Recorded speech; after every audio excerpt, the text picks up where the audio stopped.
We're here at the Moffat Community Center, formerly the Moffat School. I'm Rick Smith. I'll be your host. Our guest today is Mary Elaine Mayes-Clark. Her mother taught here for many years, and also she was a student here, so we're looking forward to this interview. Elaine, so glad to have you. Good to see you. Well, fantastic to be here, and we want to talk a little bit about the Moffat community and the Moffat schools, but I understand that your mother started teaching in Bland before she came over to Moffat. Actually, her first teaching jobs were in Coryell County, which is now Fort Hood, one at Owl Creek School and one at Friendship Community School. And at those schools, she taught in a one-room schoolhouse, 11 grades. And that was in the middle of the Depression, probably in the late 30s. One of the years that she was teaching, and I don't know if it was Friendship or if it was Owl Creek, a truck drove up, a government truck drove up to the school and told her that they had commodities for her to have a school lunch program.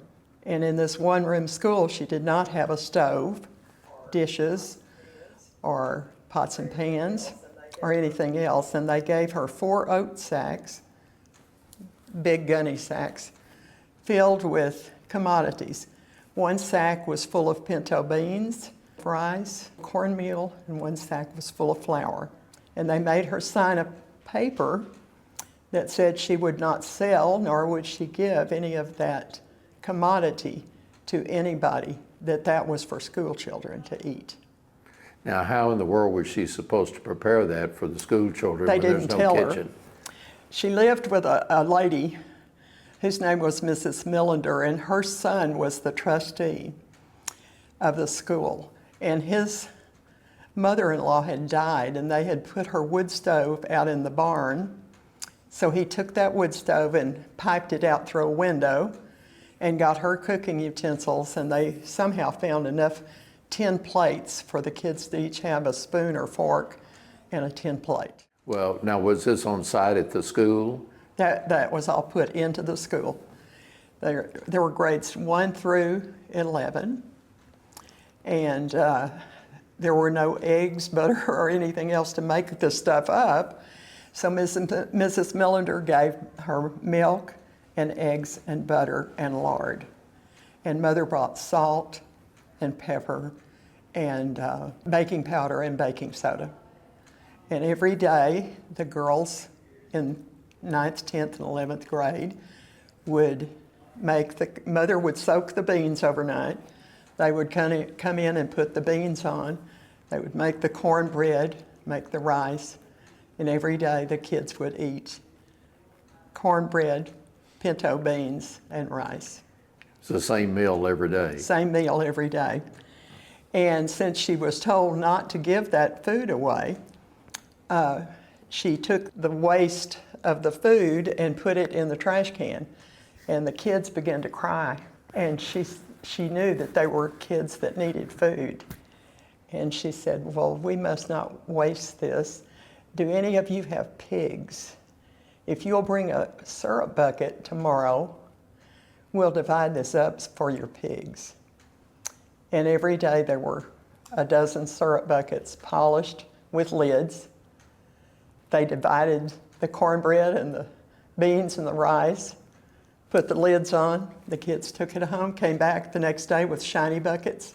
That went on all year. That's a wonderful story. And she made sure that they were well fed, even though it might have been a little bit of subterfuge. Yes. Is this your mother's picture here that we see? It is, and this was taken when she taught here at Moffat. I have another one. Do you want to see the other one? Yes, let's look at the other one. The other one was the later picture, and she was teaching at this time in Oweenville. She taught at Oweenville, Moffat, Bland, and at Radabar, which is also called Lost Prairie. She also taught a year or two out at the Fort Hood Under School, which was a early first grade school. How many years did she teach altogether? 37. 37 years. Never had a degree. She started teaching when she had 1 year of college. The Depression started, and so she had no way to go to college. And at that time, Pearl Cox had been her friend in high school, and she had 2 little boys. And she hired Mother to, I guess you would say, be a nanny. And for several years, she worked for them, helping take care of the boys. Was she teaching them also, or were they going to a school? No, they were going. They were going to a school. regular school. Mm-hmm. Now, you say she got a 1 year of college. Was that at a local college? Actually, it was at Temple Junior College, and that was the first year Temple Junior College was open. And it was in the basement of Temple High School, which was downtown at that time. With 1 year of college, she was able to step into the role of teacher. Yes, and every summer she would go to summer school and get enough hours to keep teaching the next year. When she retired, she was to the second semester of her junior year in hours. You say that after Moffat, did she go to Owenaville at that point? Yes. And is that where she retired from, or did she retire from Radabar? She retired from Radabar. Right. Now, a lot of these schools that you're talking about now do not exist anymore. Most of them do not exist. In fact, most of them, that is correct. As far as the educational process, in those days, it was difficult to travel much distance. There were no school buses, so students families would get together and have a small schoolhouse, typically 1 room, like you say, maybe 3 rooms like here at Moffat, and then would hire teachers to work with the students. Now, the students quite often worked very hard on the farm, so the school hours had to be built around the students when they needed to be helping their parents. Do you recall during the time that she was here at Belton, were there times where school had to be let out for a few days for harvest? In 1911, the state of Texas saw that there was a difference in children that went to a 1-room schoolhouse and those that were in independent school districts. And so they began to pass acts that would help even the playing field so that the kids that lived in the country could get the same education as those who lived in town. And by 1917, they were furnishing textbooks for those kids, bought out of what eventually became the Permanent School Fund. And that made a huge difference because if kids finished school, they could graduate with a high school diploma that was pretty much equivalent to what they would get in town. In fact, I would tell you, we were just discussing at lunch, what good educations we were provided in the rural schools, especially Moffat. Moffat had a great reputation. When kids went to Belton or Temple, the people that got them in their classes knew that these were Moffat kids and that they knew their background and they knew how to do math and reading and all of the subjects. So the kids that went to school at the small schools like Moffat did well when they went into the independent school districts. They did. In the early days, there were a lot of kids that quit school.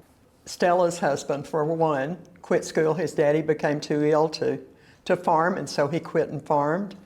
In my daddy's case, when he was in the 6th grade, his daddy died, and so he began to farm as a 6th grade boy and never got to finish school.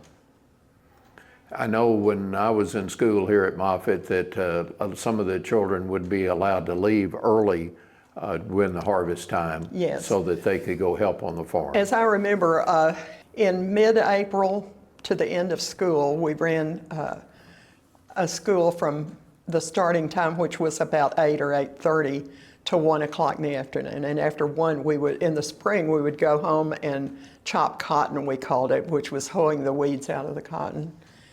In the fall, we would start right after Labor Day, but we would be on that 8 to 1 schedule. You had to make so many hours or minutes to be able to consider it a school day and to count toward what's called ADA, average daily attendance.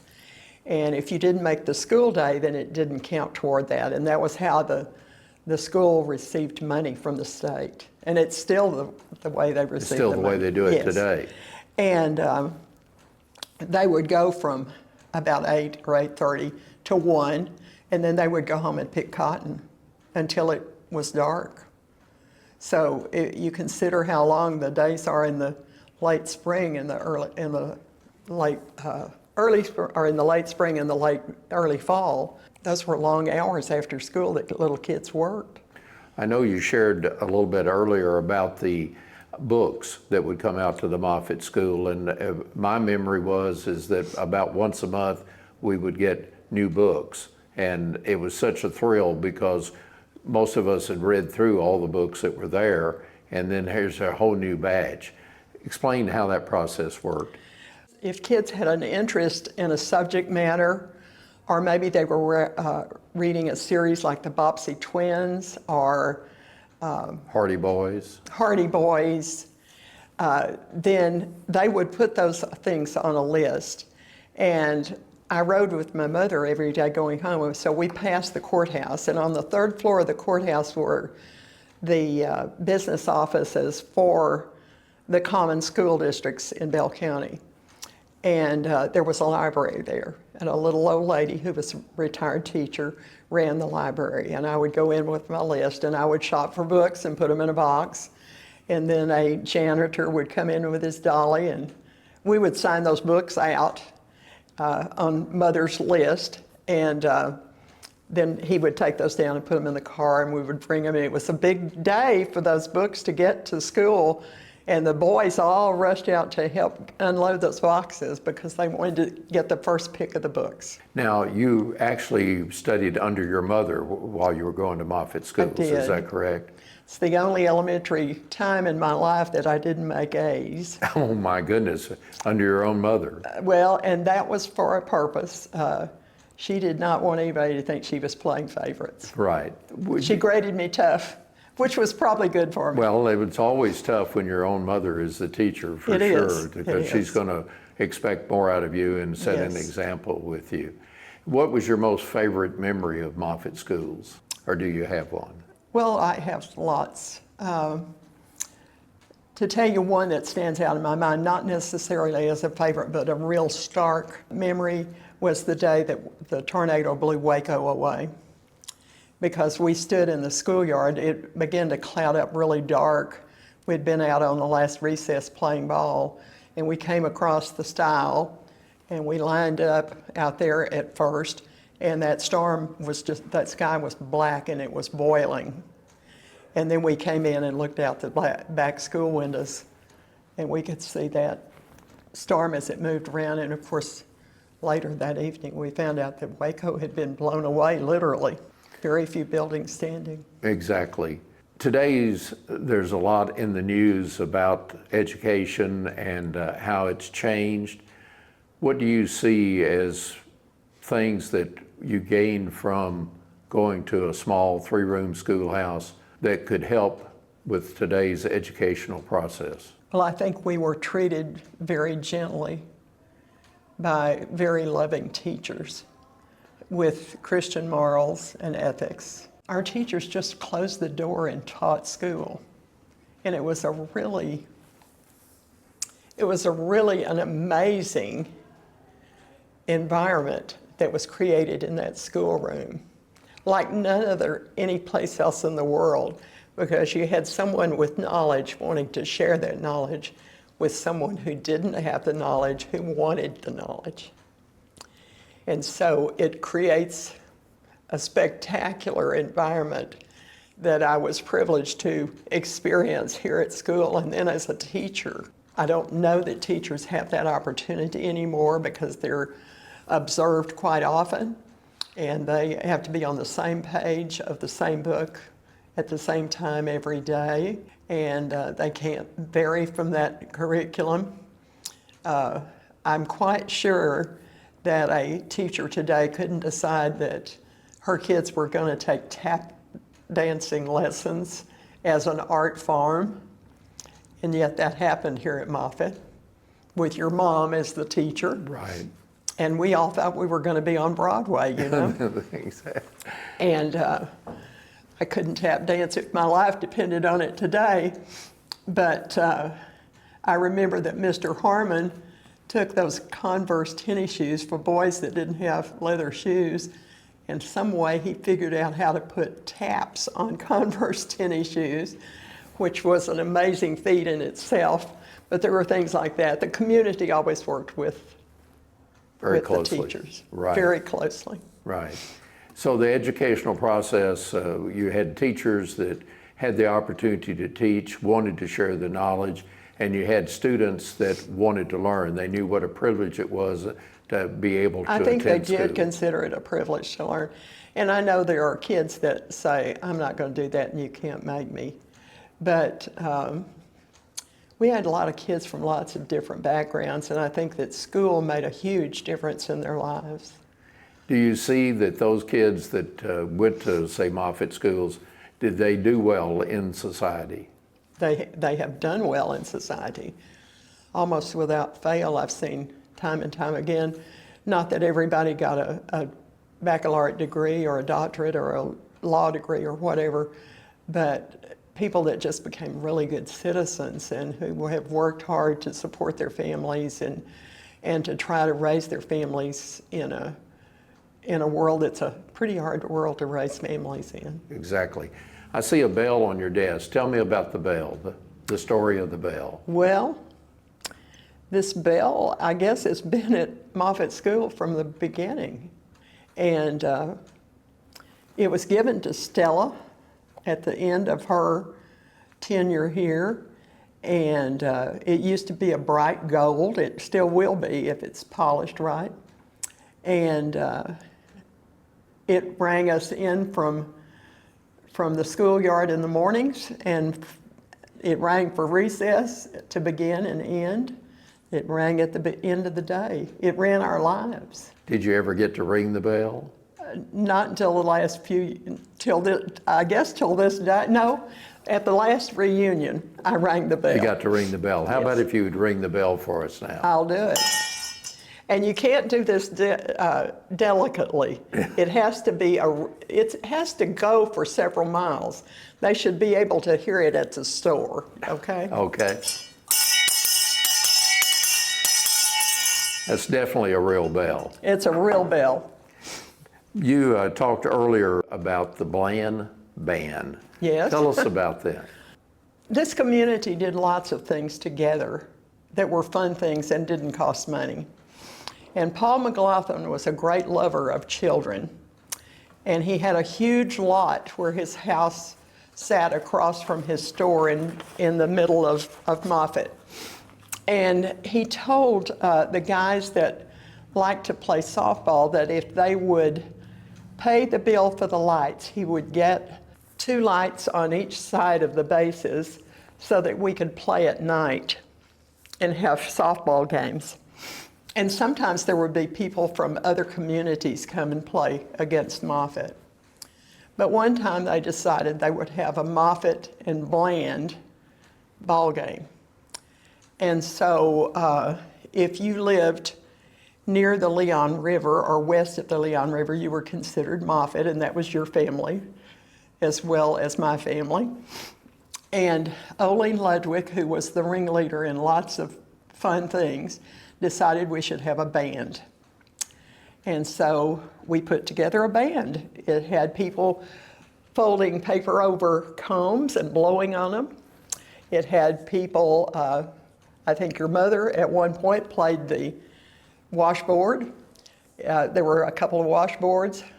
I played, there were a bunch of little kids, and we had big juice cans on strings around our neck with sticks to hit them. There was somebody who carried a wash tub like a bass drum, and we marched into Moffat. They didn't know we were coming, and we marched up with our song, which was an old temple fight song, I think. And it ended with "Go, Bland, go." And we parked at the entrance to Paul's property where the lights were on, and people were there watching us with their chins hanging down because they couldn't figure us out. And we played it one more time and went in and played ball. There were reporters from the Temple Daily Telegram and from the Belton Journal, and there was a write-up in both of those papers about that game. And I can't for the life of me remember who won. I think it may have been Moffat because they had more adolescent guys that were 18, 20 years old, and we had a bunch of guys that were like 38, you know, my dad included, that were playing for our team. Right. So, but it was a great fun thing to do. You've lived a long life and you've seen a lot. Any advice for the young people in today's society? Watch your kids. Make sure that they're not being indoctrinated with things that they shouldn't know. The Thank only you. thing little boys in 3rd grade should know about sex is that girls have cooties. Very good. Anything else you'd like to share before we go? Just that it was a wonderful experience to be at Moffat, and I treasure it greatly.